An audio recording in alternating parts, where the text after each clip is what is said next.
हम सारे कबूतर रखे और उधरों दाना खांदा पिया कहते उठ के आ गया जी। और तुसी फड़ लिया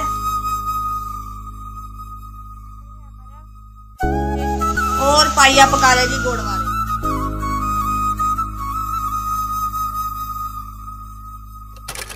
तैयार ये जी सुबह का नाश्ता। अस्सलाम वालेकुम प्यारे बहन भाइयों, क्या हाल चाल है? ठीक ठाक, उम्मीद करती कि आप सब भी ठीक ठाक होंगे, जहाँ भी रहे खुश रहें, आबाद रहे, हंसते रहें, मुस्कुराते रहें। तो हम आज की सुबह आज के लोग करते हैं आगाज। मेरे को बहन भाई हमारे साथ साथ जो भी घर का काम और रूटीन होगी सब बहन भाई से शेयर करेंगे। तो जी अल्लाह ताला सब अपने ईमान से रखे और अल्लाह ताला सब से अपने आप बनाई रखे। तो जी नान मंगवाए ने और लगे जी नाश्ता सुबह का और मनीब बैठा है जी नाश्ते इंतजार। चलो आज हो रही है कपड़े। हाँ जी नाश्ता कर लिया सी और काम भी घर का कर लिया, बर्तन वगैरह भी धो ले सी और मैं क्या हूँ मैं धोना जी कपड़े काफ़ी धोना रहे 3-4 दिन हो गए धोते नहीं है। और वर्दियाँ भी धोना बच्चे की घर बच्चे छुट्टी स्कूल की मैं क्या वर्दियाँ भी धोतियाँ जानिया ना और नाल जो कपड़े जमा आए वो भी धोते जाएंगे। और थोड़ा कोई छोटा ही मैं क्या इतने इस जगह साफ करके धो के ना मैं इतने धो लगी मैं क्या इतने धो लेनी और पैप ला के इतने पानी भर लेंगे अपने को थले ना कोई तार बंद है कोई थोड़े थले खिला देते जी। हम गर्मी बहुत ज़्यादा है और छत से नहीं फिर आया जाता पाए भी अंदर और कुछ मोटे मोटे ऊपर खिलाते कुछ नीचे खिलाते। जी ने आज इतने सारे कपड़े धो लिए। हाँ जी जमा आए थे काफ़ी कपड़े और बच्चों की वर्दियाँ भी धोनी ही स्कूलों छुट्टी सी और मैं क्या अज धो ही लवा। और अज मेरे लत्त से बहुत ज़्यादा दर्द है और बहुत ही मैं औखे धोते हैं गैस से और ऊपर बड़ी औखी लैके आई बाल के कपड़े रख के ना। फिर जो घर का काम है वो तो जाहिर करना वा चाहे दुख है तकलीफ है वो तो करना ही करना बस धुप गए ने मैं खिलार देंगी और जिन्हें सुकणगे फिर ला लवेंगे जाके नीचे। मैं क्या अंदर बैठ दे पखा ला के बैठ दे ऊपर बड़ी गर्मी सी छाते और इकरा ने मैंने कपड़े चेंज कर लेने और माशाल्लाह मुनीब ने अंकल आंटी अस्सलाम वालेकुम। और जी गोले खाए जा रहे हैं गर्मी है और बच्चे गोले खा रहे हैं। वो साढ़े लागे है ना फ्रिज बना के रखते हैं छापर च पा के जामे शीर के गोले बेचते हैं फिर बच्चे लै आते हैं और मज़े मज़े ना खा रहे हैं। गर्मी दूर हो रही है। हाँ जी चलो जी खाओ। और मुनीब ले आए ने बर्फ़। हाँ जी चलो जी पानी ठंडा कर दें क्योंकि आज गर्मी बहुत ज़्यादा है और ठंडे पानी दिल कर आए कपड़े धो गए टिसी में। चलो मैं कूलर च पानी है मैं बर्फ़। यहाँ बर्फ़। हाँ जी मैं क्या बर्फ़ धो लवा और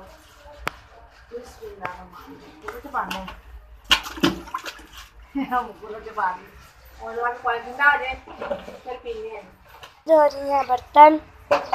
हाँ जी बर्तन धोना पे सी और मैं थोड़े बर्तन लै धो लवा उस तो बाद बनाने जी शाम का खाना चाहे बर्तन थोड़े जी अज बनाने जी चावल निकला कह जी नमकीन चावल नमकीन खाने फिक्के खाने नमकीन खाने चलो जी नमकीन बना लेंगे और दाल पई हुई है कल वाली दाल गर्म कर लाँगे उसी दाल पानी दाल पा लेने और खाने दूसरे खाने सही है।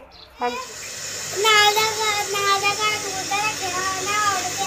अच्छा हम सारे कबूतर रखे और उधरों दाना खांदा पिया कहते उठ के आ गया जी उधर।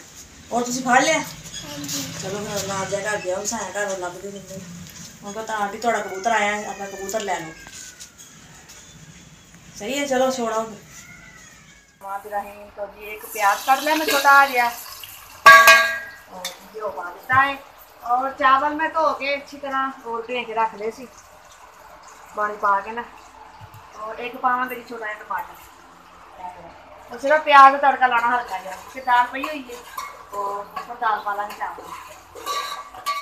और जी प्याज हो गए सी ब्राउन काफ़ी और मैं जल्दी जल्दी ना टमाटर और मिर्च पा दी है मैं क्या ज़्यादा ही सड़ जाने। और जी अजान हो गई है और नमाज का टाइम हो गया और फिर मिल जाएगी नमाज। ये है जी गुड़ वाले चावल और जिवें भैन भाइयों ने दसिया कि मैं अद्धा किलो मंगाए चावल और पाइया पका ले नमकीन चावल बच्चों वास्ते और पाइया पका ले जी गुड़ वाले। और मैं कहा जी नदीम ने नहीं खाने नमकीन चावल मना से इन्होंने और कह लगे तुम गुड़ वाले जी पका लो और बच्चे कहते नहीं असीं मिठे नहीं खाने तो फिर उन्होंने मैं गुड़ वाले पकाते पाइया और पाइया जी असीं अपने वास्ते नमकीन पका ले। चलो उन्होंने फरमाइश पूरी होगी और जी बच्चों की फरमाइश पूरी होगी। और भी आज प्यारे बहन भाई जिन्हें जिन्हें खाने गुड़ वाले और नमकीन चावल और जी ए भई जी कल वाली दाल और मैं ए भी कर लिया जी गरम दाल पानी है चावलों से दाल पा लैन और अगर एवं खाने हैं नमकीन मीठे जिमें मर्जी खा लें। और आगे प्यारे बहन भाई जी जिसने खाने हैं चावल हमारे साथ आके खाएं। और वो कहते हैं कि अल्लाह ताला शुक्र है, अल्लाह ताला ने अपने बंदे वास्ते नेमत बढ़ाइया ने और इंसान फिर ना शुक्र है। और कहते हैं कि ना शुक्र होना चाहिए, अल्लाह ताला का शुक्र गुजार होना चाहिए। अल्लाह ताला का लख लख मुझे लगा रही है कपड़े तय। हाँ जी मैं ला ली जी कपड़े तय और खाना खा लिया सी। फिर छाते गई तो ला के कपड़े देखा सुके पे और हवा के नाल नीचे डिगे हुए सी। और फिर मैं हम लैके ही मैं वर्दियाँ जड़ियाँ इस्त्री करने वास्ते अलहदा कर लवां और बाकी के कपड़े उन्होंने तय ला के उन्होंने मैं थोड़ी गर्मी के मेरे बच्चों ने पाना पुना के कपड़े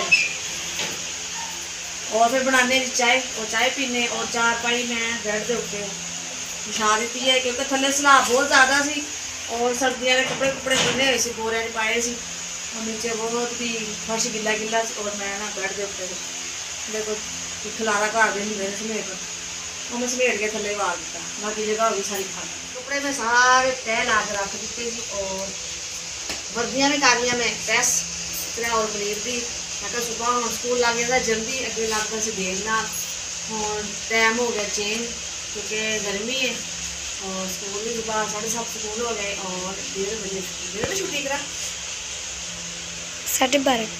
12:30 छुट्टी हाँ जी 12:30 छुट्टी हो जाएगी तो गर्मी है ना तो इस वास्ते मैं क्या होनी प्रेस करके रख नहीं करती ना नहीं उसका नाश्ता बनाने का टाइम हो जाता बच्चों का।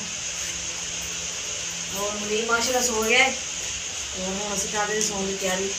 बहन भाई तो हमारी वीडियो पसंद आए तो लाइक कीजिए, शेयर कीजिए, सब्सक्राइब कीजिए और वीडियो सारी फुल वॉच कीजिए। जो भी बहन भाई सन पाकिस्तान इंडिया बरोने माल देख चुके सब अस्सलाम वालेकुम। पाकिस्तान जिंदाबाद। अल्लाह हाफिज़।